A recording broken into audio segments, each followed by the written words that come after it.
Well, this is a washer took apart. An 18-year-old washing machine, Samsung. Here's the part, the spider arm that was broke. And I found this one online and ordered it. It was $197, and then the seals were another $70, and with tax and everything, it comes to like $300 even.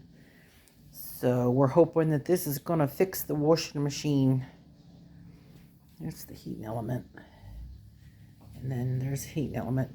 You should have seen how gross these were. Dennis has tackled all this and cleaned it. We used it with some CLR. This stuff here.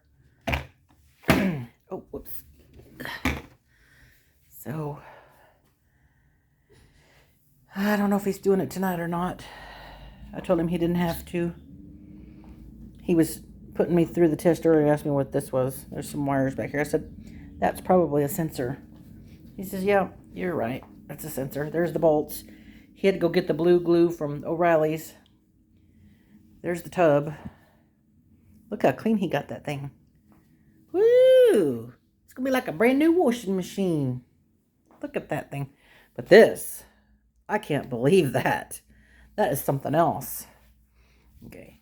I'll go show you the washer that it's going to be going back in. Hooking up. Sorry about the mess. It's just a workroom right now because he's got to put it all back together. But this is my washer, hopefully put back together here. Not too long. See you later.